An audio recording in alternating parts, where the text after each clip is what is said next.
Okay, let's unpack this. Today, we're diving into not one, but two unique love stories from Debbie Macomber's An Engagement in Seattle. Right. And this book, it's interesting, it actually brings together two earlier novels. Yeah, Groom Wanted and Bride Wanted. Originally from 92, I think? That's right, 1992. And then they were, well, refreshed in 2011, updated to account for, technology changes. Like cell phones and iPods showing up, things like that. Makes sense after almost 20 years. Exactly.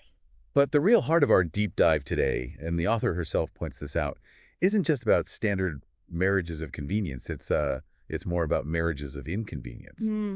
Unions born out of necessity, maybe escape. Yeah, Definitely not the usual romantic starting point. far from it. And what's truly fascinating here, I think, is how these stories kind of flip the script on traditional romance. How so? Well, usually, couples fall in love, then marry. Here, characters get into these relationships because of external pressures or deep personal baggage. So the marriage comes first, driven by problems. Precisely. And these initial inconveniences, they become the very crucible for these surprising aha moments. It shows how really challenging circumstances can forge, well, genuinely transformative relationships. Okay, so the challenges actually drive the connection. In a way, yes. You'll see how the very things pushing them together also force them to confront their deepest fears and vulnerabilities. It's quite something. All right, let's start with Julia then. Julia's calculated convenience in Groom Wanted. Tell us about her. Hey, Julie Conrad. She's 30, CEO of Conrad Industries. Outwardly, she's cool, calm, and collected. But inside? Inside, she's described as a massive tension and nerves. And apparently she's been like this for 3 years. Her eyes, they say, hint at vulnerability and pain. She doesn't smile much. So a classic case of the strong exterior hiding turmoil. Absolutely. And it highlights this theme, right? How often our public face hides what's really going on, especially under pressure. And the pressure is definitely on her company. Oh, massively. Conrad Industries is, well, teetering on the edge. Their key Russian biochemist, Alek, he's brilliant, crucial for their new paint innovations. The washable paint, the chemical remover, game-changing stuff. Exactly. But his visa isn't being renewed. Immigration Services sees him as potentially not returning to Russia because he lacks proof of permanent residence there. So 2 years of research, maybe the whole company gone if he has to leave. That's the stakes. And Julia's already spent 3 long, frustrating years, wheeling and dealing, making trades and promises just to keep the business afloat. And we know she's become quite tough, right? Driven, aggressive, even cold and ruthless sometimes. Yes, and she attributes that hardness to a past betrayal. A man named Roger Stanhope really did a number on her. Her brother, Jerry, the attorney, he's her partner in the business. So, faced with losing Alek and potentially the company, what does this driven, ruthless, but secretly vulnerable Julia do? In a moment of, frankly, desperation, she proposes marriage to Alek to keep him in the U.S. A purely business transaction in her mind. Or so she thinks. But Alek, he has conditions. He makes it crystal clear he doesn't want money, stock, or a VP title. Okay, so not driven by greed. Not at all. He holds this very traditional for-life view of marriage. He even comments on how Americans seem to treat it like dirty laundry. Wow. So what does he demand? He says, if we marry Julia, there will be no divorce. And he wants children eventually. Oh, okay. That's a massive curveball for Julia's plan. Yeah. How does she react? She sees the no divorce thing as a trap, and the wedding itself, a circus, a Hollywood production just to fool the authorities. So she's going through with it, but internally she feels like it's a total mockery. Yes, she feels forced to endure it, and all this is layered on top of that lingering pain from Roger Stanhope. She's convinced she'll never be able to trust another man. She feels like regret and anger are poisoning her. It's a really tough spot. Distrustful, hurt, and now trapped in a marriage she sees as fake, but which her husband insists is forever. Exactly. And then, just to complicate things further, her dying grandmother, Ruth, gets involved. Ah, the grandmother. What's her role?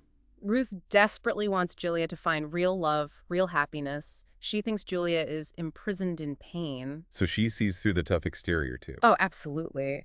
Ruth talks about her own marriage to Louis, her late husband, calling him a rare man of honor and saying their love was the only thing that's kept me alive. And significantly, she tells Julia she hoped she would marry Alek. Wow. Talk about pressure. Yeah. Business pressure, emotional pressure, a dying wish.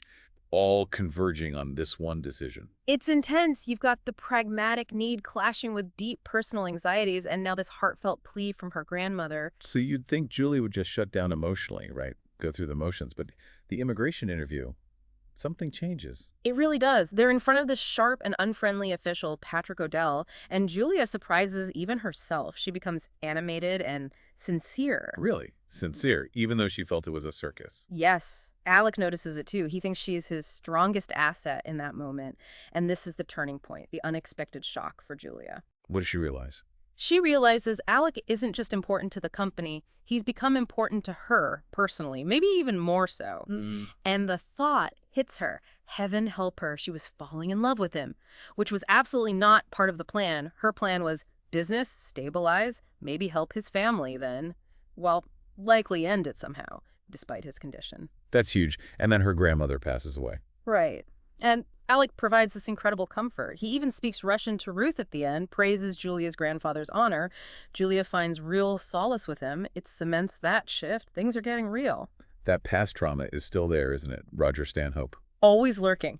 Jerry, her brother, gets worried and hires a PI to track Roger, suspecting he might be trying to sabotage them, maybe contacting someone inside Conrad Industries. And Julia's reaction?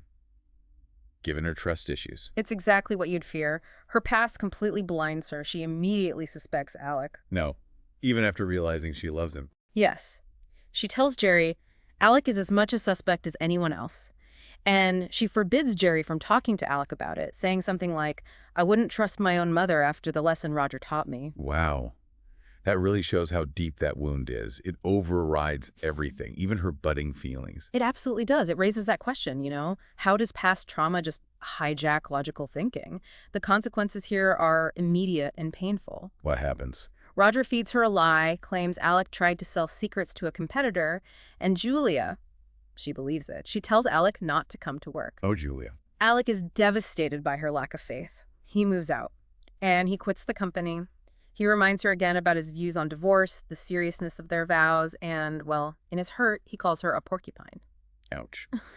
Understandable, but ouch. Is that the end? He apparently regrets the porcupine comment later, but it looks really bleak. Thankfully, Jerry steps in again.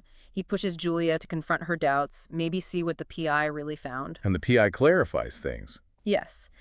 Ridgepeck, the investigator, eventually makes it clear Roger was the one acting suspiciously.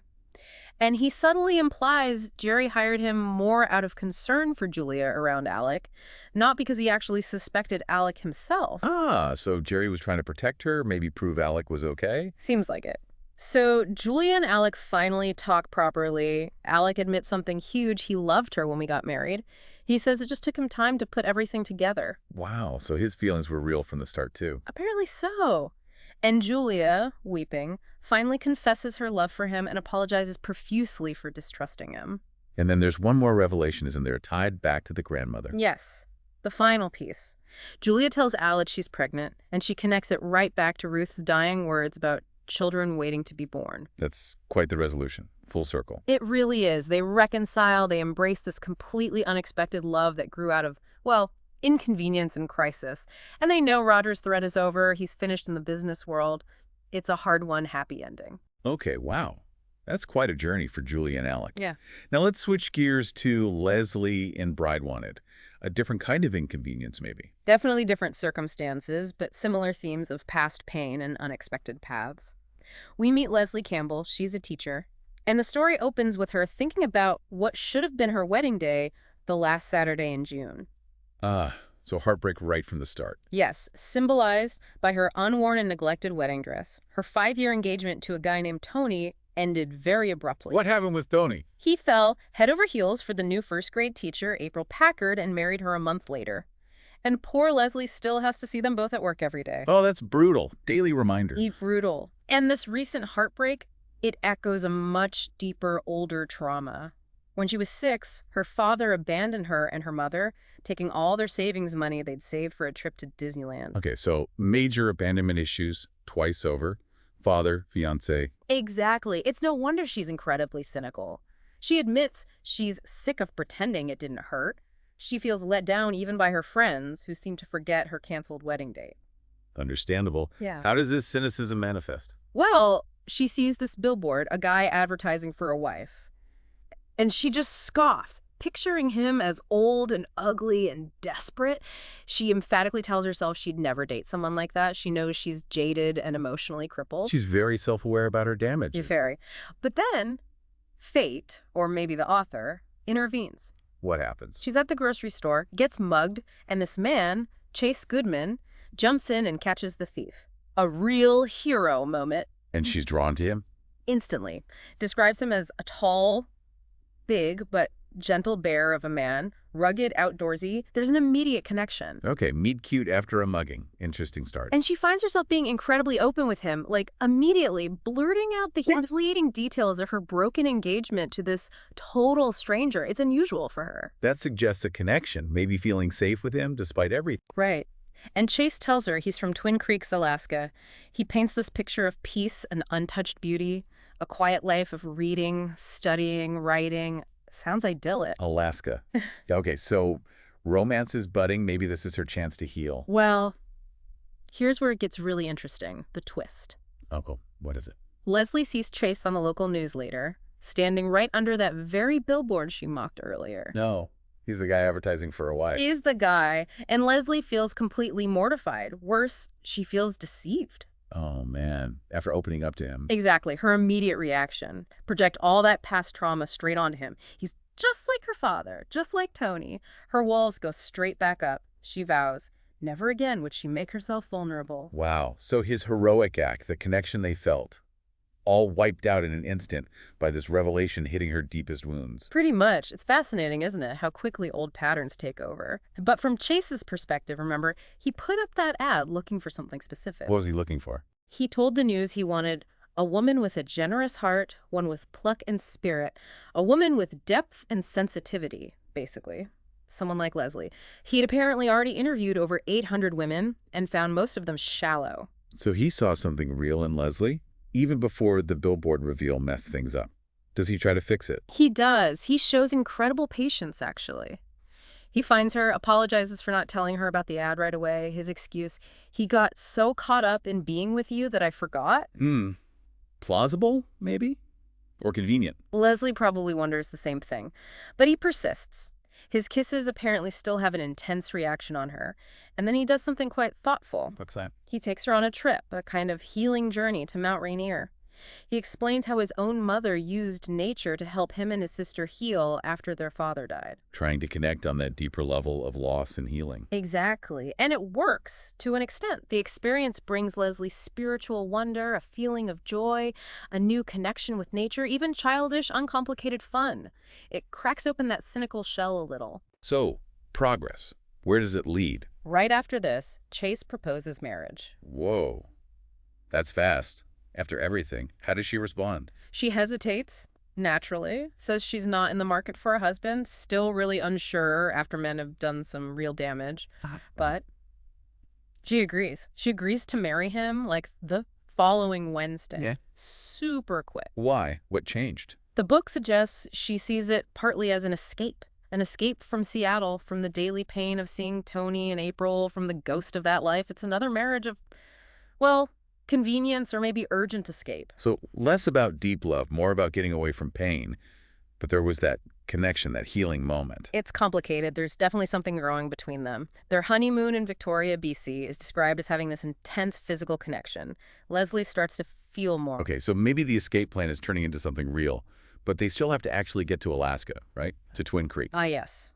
Alaska. The reality check? What happens when they arrive? They land, and a local guy named Pete spills the beans about Twin Creeks. The actual population, not some idyllic town, it's 40. 40 people. 40 people, including Mrs. Davis's cat, as Pete puts it.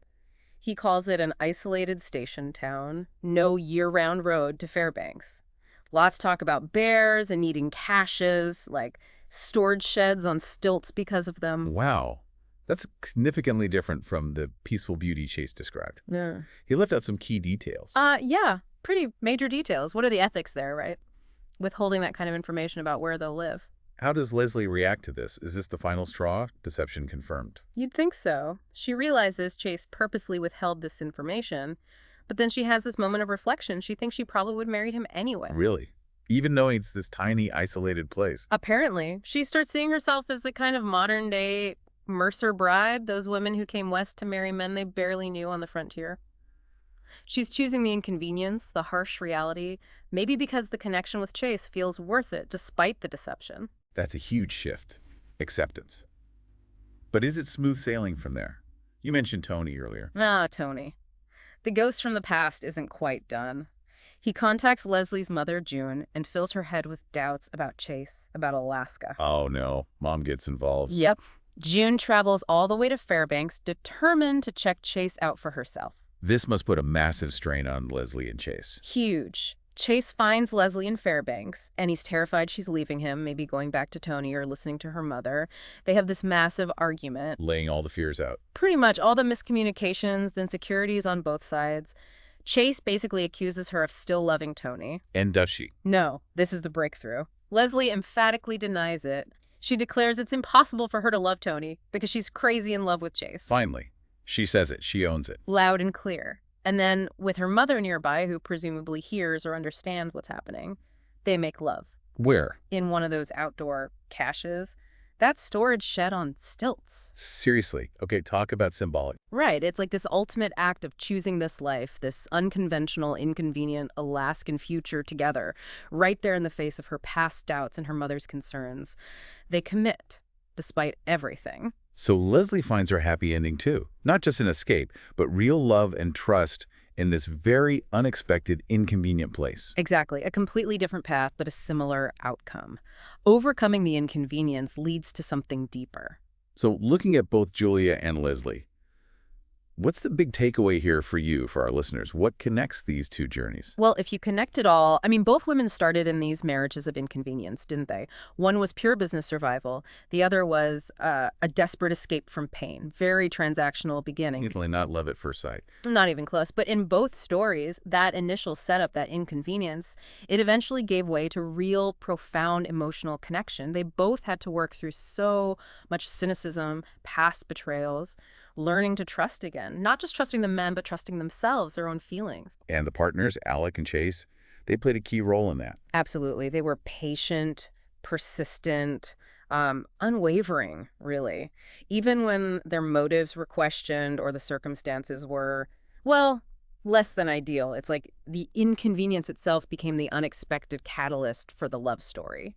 It forced a kind of vulnerability, maybe. Yeah, it stripped away the usual dating games or romantic ideals and forced them to deal with the messy reality. Exactly, messy reality. And that led to something authentic. So, thinking about today, Yeah. maybe in a world where we have so much information, so many expectations about how things should go, perhaps the lesson is about letting go. Letting go of those preconceived notions, yeah. Being willing to trust an unpredictable path, even an inconvenient one. Because you never know, right? What inconvenient path might lead you to your own unexpected aha moment? It's definitely something to think about. Mm-hmm. Well, that's our deep dive for today. We really hope you've gained some interesting insights and maybe, a new perspective on finding connection in some pretty surprising, inconvenient places.